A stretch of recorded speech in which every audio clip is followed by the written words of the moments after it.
حضرت عبد المطلب کی پشت میں پہنچا۔ اللہ تعالیٰ نے انہیں 10 بیٹے عطا فرمائے۔ انہوں نے منت مانی تھی، اے اللہ اگر تو مجھے 10 بیٹے دے اور وہ جوان ہوں، تنو مند ہوں، تو میں ایک بیٹا تیرے راستے میں قربان کروں گا۔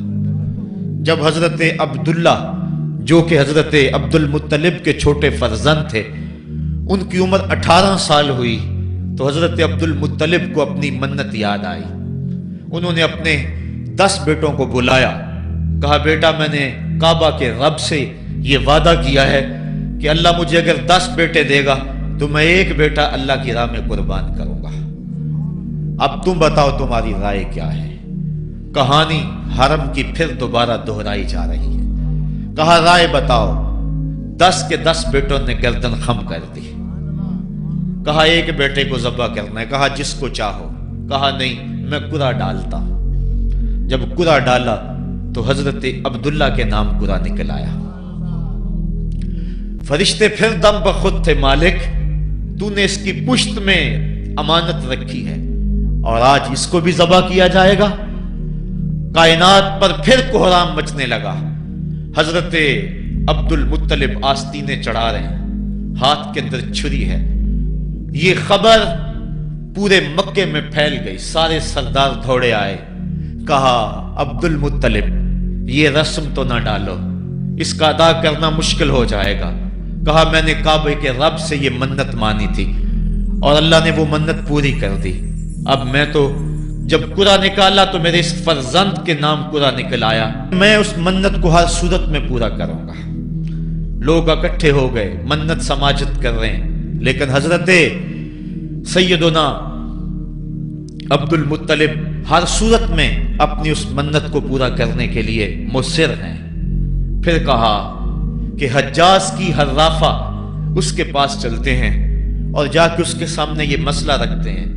بعض نے لکھا کہ حجر کی کہنا کے پاس جاتے ہیں۔ با اختلاف روایات وہ حجاز کی حرافہ کے پاس پہنچے۔ جب اس کا پتہ کیا تو وہ خیبر میں تھی، تو اس کے پاس سارے سردار اکٹھے ہو کے گئے کہ اس طرح ہمارے سردار نے منت مانی تھی تو اب وہ بیٹے کو ذبح کرنے کے لیے تیار ہے، تو تم بتاؤ کس کے بارے میں ہمیں کیا کرنا چاہیے۔ اس نے کہا کل آنا، میرا تابعی آئے گا تو میں اسے پوچھوں گی، جو مجھے کہے گا میں تمہیں بتا دوں گی۔ اگلے دن یہ سردار پھر اس حرافہ کے پاس پہنچے۔ اس نے کہا کہ میرا تابعی آیا تھا، پہلے تم یہ بتاؤ کہ تمہارے ہاں کسی شخص کی دیت کتنی ہے؟ جو شخص مقتول ہو اس کی دیت قاتل کتنی دیتا ہے؟ انہوں نے کہا 10 اونٹ۔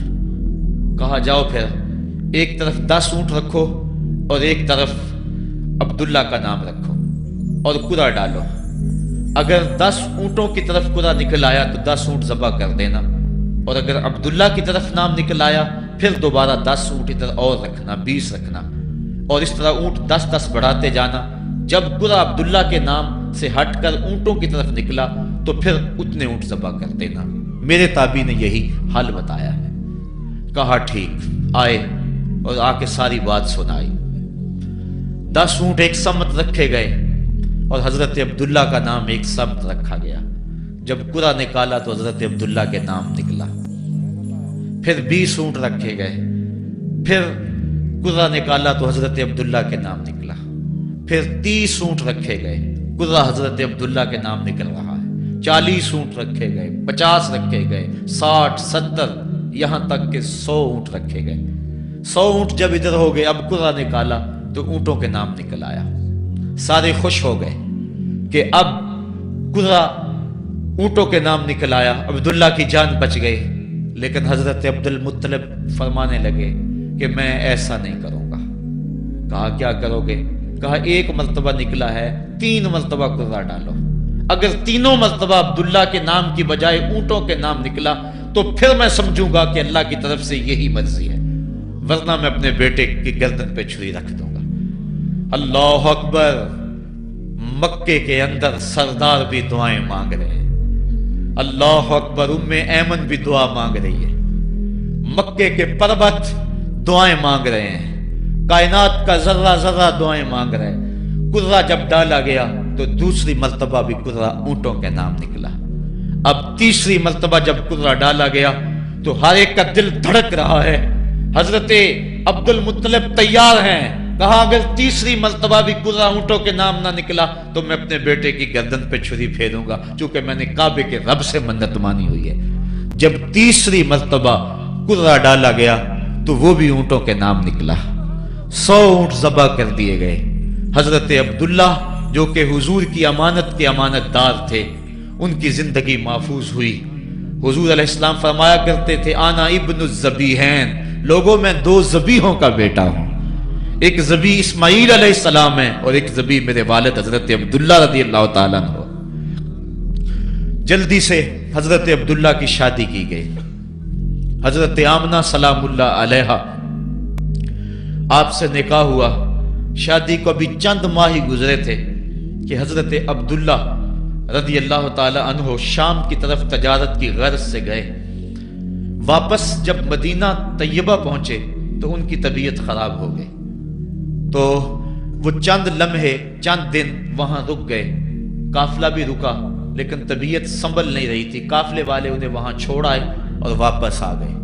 کچھ دنوں کے بعد خبر پہنچی کہ حضرت عبداللہ رضی اللہ تعالیٰ عنہ کا مدینے میں انتقال ہو گیا ہے.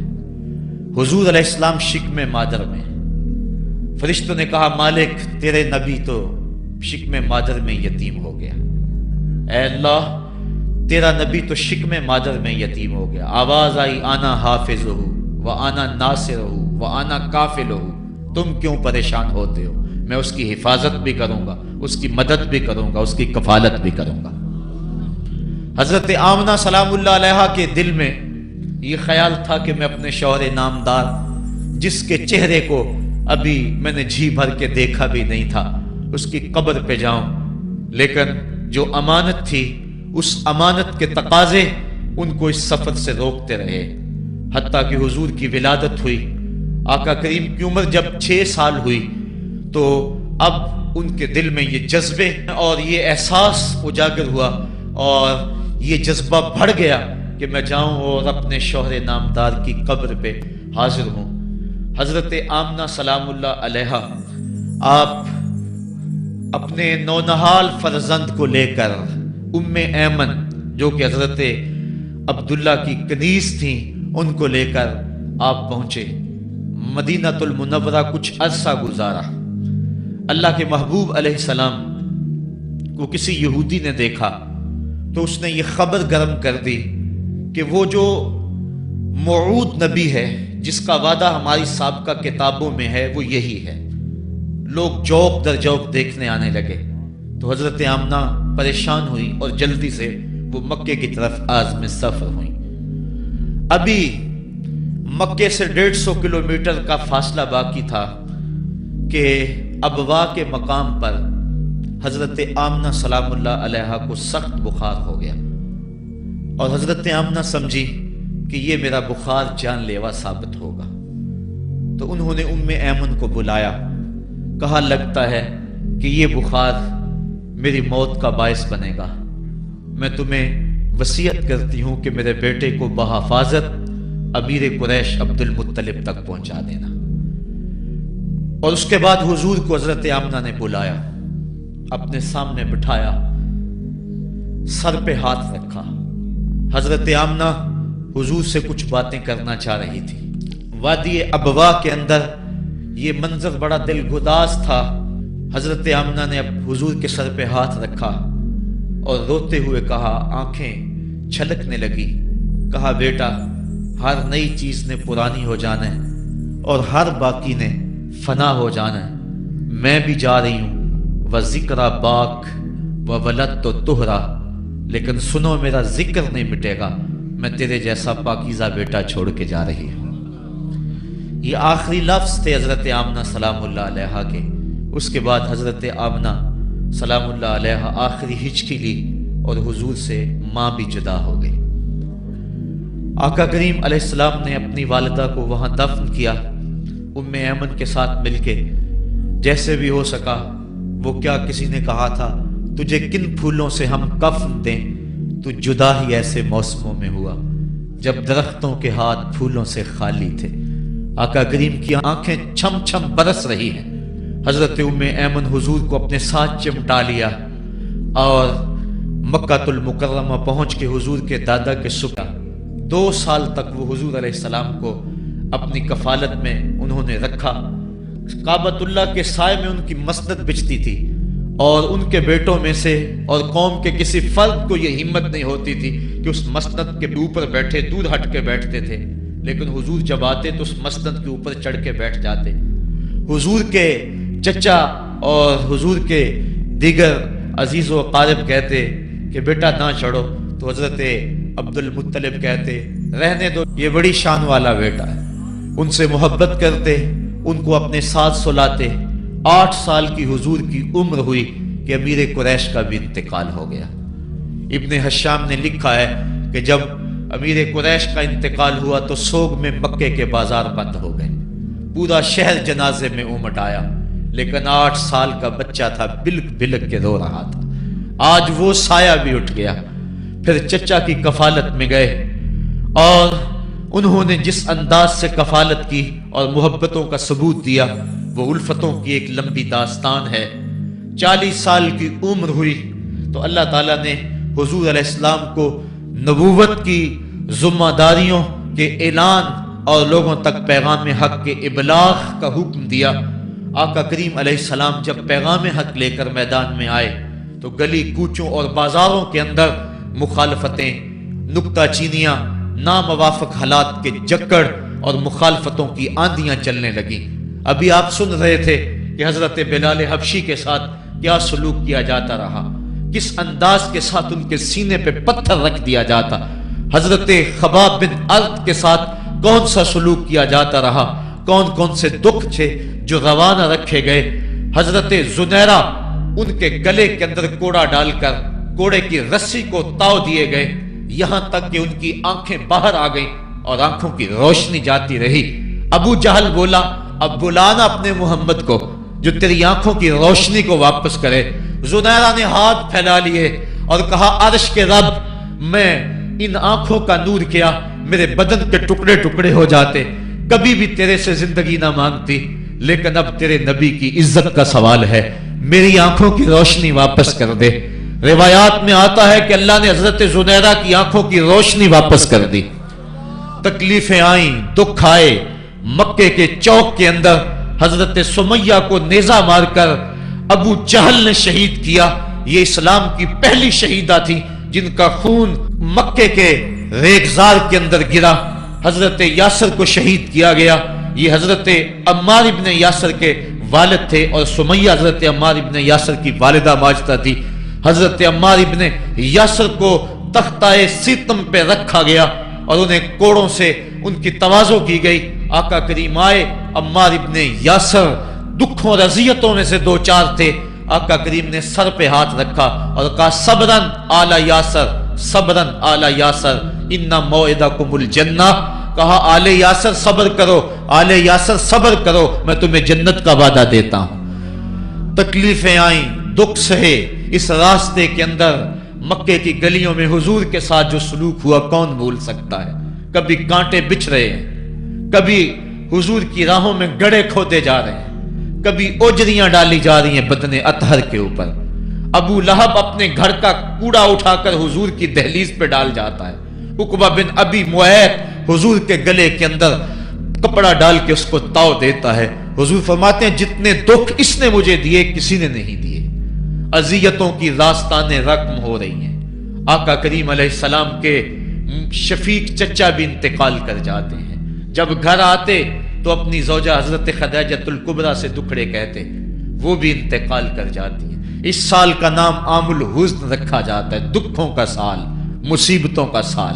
آقا کریم بہت دل برداشتہ ہوئے قوم سے، پھر سوچا چل طائف چلتا ہوں اور طائف والوں کو پیغام حق دیتا ہوں، شاید میری آواز پر وہ لبیک کہہ دیں۔ 1 مہینے کا سفر کر کے حضرت زید بن حارثہ کو ساتھ لے کر طائف پہنچے۔ ان کے 3 سردار تھے، عبد یالیل بن عمر، حبیب بن عمر اور مسعود بن عمر۔